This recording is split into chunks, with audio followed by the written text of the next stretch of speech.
Բարև ձեզ, Հայաստան 24-ի տեսադաշտում լրատվամիջոցներն են։ Առավոտում հրապարակվել է դիվանագետ, պատմաբան, պրոֆեսոր 1991-97 թվականներին Հայաստանի Հանրապետության նախագահի ավագ խորհրդական Ժիրայր Լիպարիտյանի հոդվածը «Փաթեթային, փուլային և մոռացված պահեր» վերնագրով։ Հեղինակը բացահայտում է հետաքրքիր մանրամասներ 1997 թվականի հունիսին տեղի ունեցած մի հանդիպումից, որը նրա բնորոշմամբ կարելի է կոչել Հայաստանի և Ղարաբաղի անվտանգության խորհուրդների համատեղ նիստ։ Այդ հանդիպումը կայացել է Երևանում Ղարաբաղի ղեկավարների նախաձեռնությամբ։ Հանդիպումը բացեց Հայաստանի նախագահը, խնդրելով, որ Լեռնային Ղարաբաղի ղեկավարությունը ներկայացնի իր խնդիրը։ Ղարաբաղի ղեկավարությունից ոչ ոք որևէ բան չասաց։ Նախագահ Տեր-Պետրոսյանը կրկնեց իր հարցը, ընդգծելով, որ Ղարաբաղի ղեկավարությունն էր հանդիպում խնդրել։ Կրկին պատասխան չկար։ Տեր-Պետրոսյանը նրանց գործը դյուրացնելու համար ասաց մոտավորապես հետևյալը. Քանի որ խնդիրը վերաբերում է Ղարաբաղի հարցին եւ հստակորեն Մինսկի խմբի վերջին առաջարկին, թույլ տվեք ներկայացնել մեր այլընտրանքներն ու յուրաքանչյուրի հավանական հետևանքները։ Հետո կխոսենք մեր անելիքների մասին։ Հայաստանի նախագահը ներկայացրել է Մինսկի խմբի տարբերակները, ներառյալ փաթեթայինի և փուլայինի հետ կապված հարցերը, ապա Ղարաբաղի ղեկավարներին առաջարկել արձագանքել իր խոսքին։ Առաջինը խոսեց Լեոնարդ Պետրոսյանը, որն այդ 10 հոգանոց խմբի կազմած շրջանի մեջ նստել էր մոտավորապես Տեր-Պետրոսյանի դիմաց։ Ձախից Քոչարյանն էր ու Բաբայանը, աջից Ղուկասյանը։ Լեոնարդ Պետրոսյանը հայտարարեց, որ Լեռնային Ղարաբաղի ղեկավարությունը իր ամբողջ կազմով քննել է իրավիճակը եւ նկատի ունենալով այդ կացության ծանրությունը հանգել այն եզրակացության, որ անհրաժեշտ է խնդրին փուլային լուծում տալ, որ փաթեթայինը չի տալու այն, ինչ ուզում ենք։ Տեր-Պետրոսյանն ապշած էր։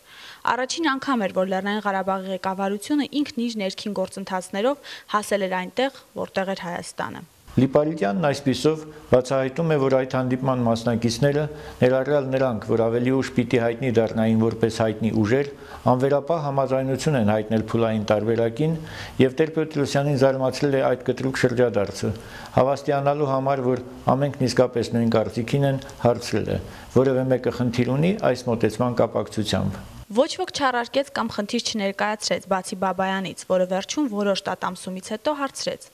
Չենք կարող Քելբաջարն էլ պահել։ Նա արդեն ոտքի էր կանգնել ու հենվել Քոչարյանի աթոռի թիկնակին։ Քոչարյանը դարձավ դեպի Բաբայանը։ Նա չէր կարող վերջինիս ուղիղ նայել, քանի որ այդ դիրքում անհրաժեշտ էր գլուխը շրջել 180 աստիճանով եւ ասաց. «Էշ, ինչ ես այ տղա։ Լաչինը դեռ չենք մարսել, հիմա էլ Քելբաջարն ես ուզում»։ Տեր-Պետրոսյանը ընդմիջեց. «Մի րոպե, Ռոբերտ ջան»։ Դարձավ ինձ. «Ժիրայր, կարող ես բանակցություններում Քելբաջարը եւս պահել»։ Վստահ չեմ, կարող եմ փորձել։ Մինչև հիմա գնում ենք 6+1 ձևաչափով, երբ խոսում ենք փուլային լուծման մասին։ 6-ը տալիս ենք, 1-ն ենք պահում։ Չեմ կարծում, թե դա կարելի է 5+2-ի հասցնել, սակայն կարող ենք 5+1+1 ձևաչափին հասնել։ 5-ը տալիս ենք, 1-ը պահում ենք, 1-ն էլ ժամանակավոր պահում ենք, հետո կտեսնենք, ասացի։ Այդ պատասխանը քեզ գոհացնում է, Սամո, հարցրեց Հայաստանի Հանրապետության նախագահը։ Եթե Ժիրայրն է դա ասում, այո, գոհացնում է, ժպտալով ասեց Լեռնային Ղարաբաղի պաշտպանության նախարարը։ Ծավալուն այս հոդվածի բուն ասելիքը հետևյալն է. Ժամանակի ընթացքում կորցրել ենք ու տակավին կորցնում ենք այն, ինչ կարող էինք ստանալ։ Այն ինչ սեղանի վրա է այսօր, ԵԱՀԿ մադրիդյան սկզբունքներով, կամ նրան հաջորդող նույնանման տարբերակներով, թե զուտ ռուսական ներշնչմամբ, ավելի լավը չէ, քան 1997 թվականի սեպտեմբերի առաջարկությունը։ Այն պնդումները, թե մադրիդյան սկզբունքները ավելի լավն են, քան 97-ի սեպտեմբերի փաստաթուղթը կամ նախկինում ներկայացված միջազգային որևէ առաջարկ, նման հայտարարությունների հեղինակների վարկը փրկել փորձող գործարք են կամ քաղաքական կամավոր կուրություն։ Ղարաբաղյան հարցի շուրջ բանավեճերը ավելի կթեժանան նախընտրական քարոզարշավի օրերին։ Այժմ, չնայած սահմաններում չթուլացող լարվածությանը, սառեցված է թե բանակցային գործընթացը, թե հիմնախնդրի լուծման հնարավոր տարբերակների ներքին քննարկումները։ Փոխարենը նախընտրական վերադասավորումներ են։ News.am կայքի թղթակից Գայանե Սարիբեկյանի հետ զրույցում Անտարես հրատարակչության տնօրեն Արմեն Մարտիրոսյանն ասել է. Մինչ մենք զբաղվում ենք մեր սիրած գործով, թափթփուկները մեր պետության հերն անիծում են, հանում են վաճառքի, բռնաբարում։ Մենք պիտի թողնենք մեր սիրած գործը եւ լծվենք պետությունը խելքի բերելու գործին։ Անտարեսի տնօրենը իրավամբ իրեն համարում է Հայաստանի երևելի հրատարակիչներից մեկը, բայց հիմա ուզում է գնալ խորհրդարան, քանի որ քաղաքական դաշտն ընկալում է որպես բանակ եւ ուզում է իր ծառայությունը մատուցել պետությանը։ Այսօր իշխանությունը թույլ չի տալիս, որ գիրքը հասնի ընթերցողին։ Ոչ ոք չի խանգարում գիրք հրատարակելուն, բայց իշխանությունը կարողացել է այնպես անել, որ տարվա մեջ ընդամենը 40 հոգի գիրք գնի։ Հենց սա է իրական ցենզուրը։ Իշխանությունը ոչ թե հրատարակչի վրա է ազդել, այլ ընթերցողների։ Նրանց դարձրել է չընթերցող։ Հնարավորություն չի տալիս կարդալու։ Մարդկանց միտքը զբաղված է առօրյա կենցաղային խնդիրների լուծումները փնտրելով, մինչդեռ այդ խնդիրների լուծումը պետության գործն է։ Այսօր հայաստանցին չի կարդում։ Մենք դեգրադացվում ենք։ Տեսնում ենք քաղաքական մտավոր դաշտում ինչ խայտառակություն է տիրում։ Եթե գիտնականը կարող է իրեն թույլ տալ դիսերտացիա գրել Տարոն Մարգարյանի մասին, արդեն նշանակում է այդ գիտական հիմնարկները պետք է փակվեն օր առաջ։ Այս Արմեն Մարտիրոսյանը падգամավորի թեկնածու է առաջադրվելու Հայ ազգային կոնգրեսից։ Քաղաքական դաշտում կա մեկ այլ Արմեն Մարտիրոսյան, որը ներկայացնում է Ժառանգություն կուսակցությունը։ Առավոտի թղթակից Ռուսի Մեջեբեջյանի հետ զրույցում Ժառանգության փոխնախագահը մեկնաբանել է այս օրերին ամենաշատ քննարկվող իրադարձությունը։ Չեմ կարող բացառել, որ Հովիկ Աբրահամյանը կսկսի Սերժ Սարգսյանի դեմ աշխատել, որովհետև Հայաստանում կառավարման համակարգը ոչ թե գաղափարական սկզբունքների շուրջ է կառուցված, այլ ռեսուրսների բաշխման շուրջ է։ Իսկ քանի որ ռեսուրսները քչանում են Հայաստանում, բնական հակասություն է առաջանում անձնական շահերի տեսանկյունից, ու համակարգից դուրս է գալիս այս կամ այն անձը։ Արմեն Մարտիրոսյանը համոզված է, որ Հովիկ Աբրահամյանի Հայաստանի Հանրապետական կուսակցությունում չլինելը մեծ հարված է իշխանության համար։ Հովիկ Աբրահամյանն այն անձն է, որը բոլոր համապետական ընտրություններին շտաբի պետն է եղել եւ որևէ մեկը չկա Հայաստանում, որ իրենից լավ տիրապետի ընտրակեղծարարության մեխանիզմին, թե որտեղով պետք է աշխատի, ինչ թիմերով։ Ակնհայտ է, որ դա կորուստ է իշխանության համար։ Լրատվամիջոցներում դիտարկվում է երկու տեսակետ։ Հովիկ Աբրահամյանը Սարգսյանի հանձնարարությամբ է հեռացել Հանրապետական կուսակցությունից, թե իր հավակնությունների թելադրանքով։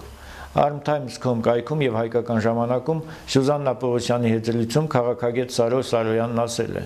Հովիկ Աբրահամյանի ՀՀԿ-ն լքելը Սերժ Սարգսյանի հետ պայմանավորվածության արդյունք է։ Քաղաքագետի կարծիքով այսպիսով փորձ է արվում ՀՀԿ-ն մաքրել օլիգարխներից եւ քրեա օլիգարխիային ազգային ժողով մտցնել այլ ուժի միջոցով։ Հենց այսպես են կայացվում ստվերային պայմանավորվածությունները, որոշվում է հանրությանը ապակողմ նորոշելու մեխանիզմը, եւ այդ մեխանիզմի միջոցով ԱԺ-ում հայտնվում են նորից նույն դեմքերը, պարզապես ուրիշ դիմակ հագած։ Տվյալ դեպքում հենց սա է կատարվում։ Այսինքն քրեա օլիգարխիան խնդիր ունի հայտնվելու ԱԺ-ում, այդ խնդիրը լուծվում է։ Սերժ Սարգսյանը խնդիր ունի ցույց տալու, թե ՀԿ-ն նորացվել է։ Այդ խնդիրն է լուծվում։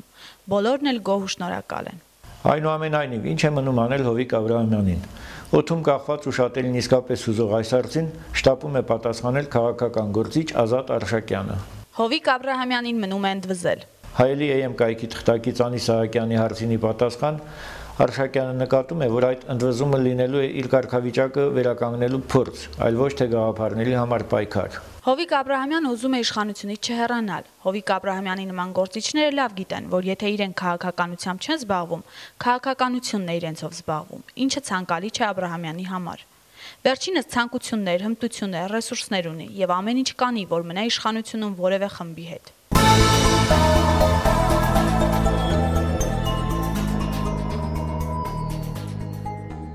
Քաղաքական դաշտի վերադասավորումները ի հայտ են բերում զանազան դաշինքներ կամ տրոհումներ, համագործակցության դրսևորումներ կամ հակասություններ, ու թեև հայտնի են սպասվող ճակատամարտի հիմնական դերակատարները, այսուհանդերձ անորոշություն կա մի հարցում. ճակատամարտն իսկական է լինելու, թե ամեն ինչ ընթանալու է նախապես գրված սցենարով։ Սա 4-րդ իշխանություն թերթի թղթակից Մարկ Նշանյանի հարցադրումն է։ Մի դեպքում Սերժ Սարգսյանն ու ՀՀԿ-ն միայնակ պայքարում են ողջ քաղաքական դաշտի ու սեփական ժողովրդի դեմ, որպես դաշնակից ունենալով միայն ներքին զորքերն ու չերոմուխաները։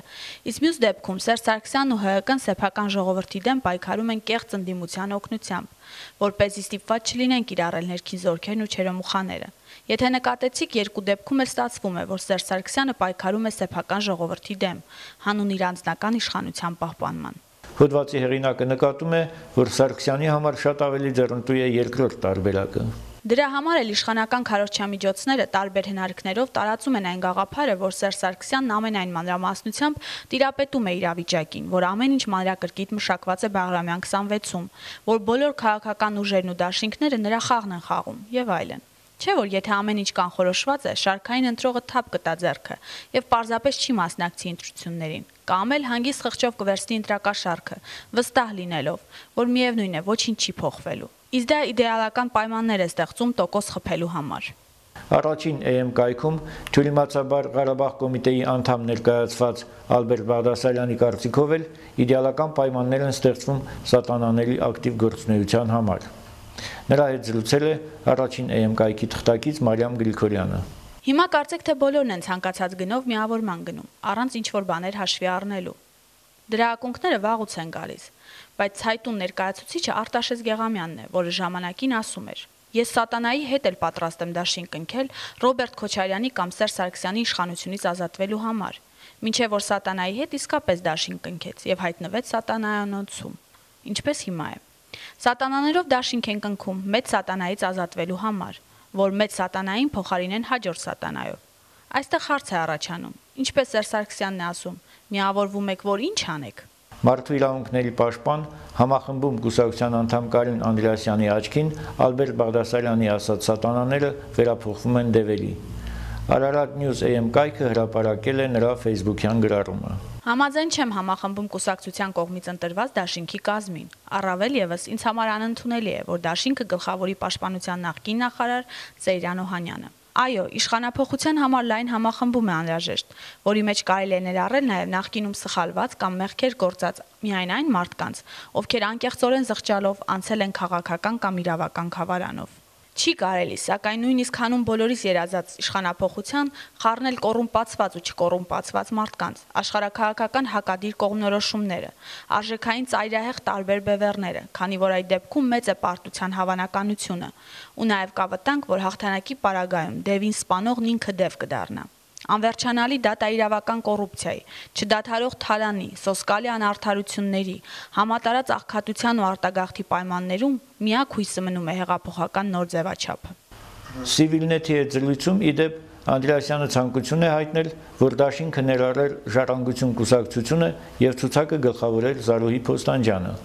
Փոխարենը սակայն այնտեղ ընդգրկվել են Տիգրան Կարապետյանը եւ Էլի մի կառույց Կարմիր բերետներ բազմանշանակ անվանումով։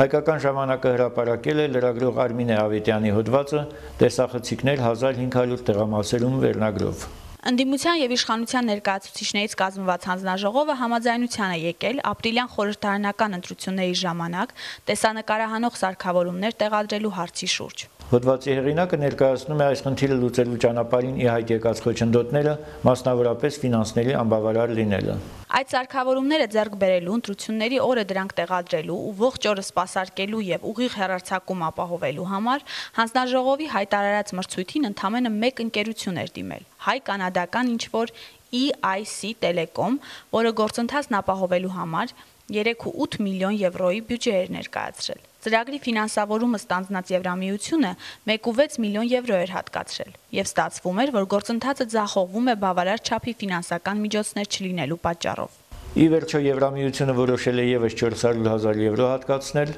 Հայաստանի կառավարությունն էլ իր հերթին եւս 300,000 եվրո կհատկացնի որպես հարկերի փոխհատուցում եւ այդպիսով խնդիրը հիմնականում կլուծվի։ Իսկ ինչպես է ստացվել նման ուռճացված բյուջե 3.8 միլիոն եվրո ընտրությունների ընթացքը տեսանկարահանելու եւ ուղիղ հեռարձակելու համար։ Պարզվում է, ընկերությունը մեկ տեսախցիկ ձեռք բերելու համար պահանջել է մոտ 600 եվրո։ Մեկ ընտրատարածքում ընդամենը 1 օրով հեռարձակում ապահովելու համար անհրաժեշտ ինտերնետ կապի դեպքում 300 եվրո։ Ուղիղ հեռարձակման համար անհրաժեշտ տեխնոլոգիայի համար 300,000 եվրո։ Այդպիսով այդ 1500 ընտրատեղամասերի միայն տեսախցիկների համար պահանջել է մոտ 907,500 եվրո, ինտերնետ կապի համար 450,000 եվրո եւ այս երեքը միասին կազմել են մոտ 1.657.000 եվրո։ Գումարի մնացած մասը 2.142.000 եվրոն էլ այդ գործընթացի սպասարկման գումարն է, որը յուրաքանչյուր տեղամասի համար կազմում է ավելի քան 1400 եվրո, այսինքն ընդամենը 1 օրվա աշխատանքի համար 1400 եվրո։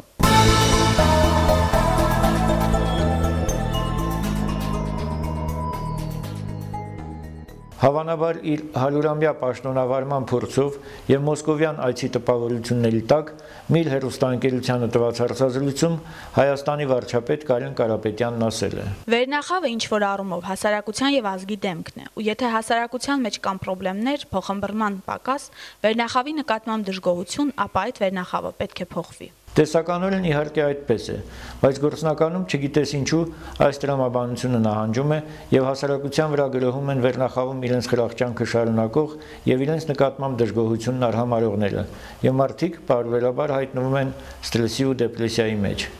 Ինչ ելք կարող է լինել այս իրավիճակից։ Հարցի պատասխանը գտնելու համար օգնության են շտապում բրիտանացի գիտնականները։ Կանայք սթրեսը հաղթահարում են ուտելու միջոցով, իսկ տղամարդիկ խմելու։ Եթե հավատանք այս դարակազմիկ եզրակացությանը, ապա պիտի արձանագրենք, որ ինքնասպան լինելուց մինչև քեֆ ուրախություն մեկ քայլ է։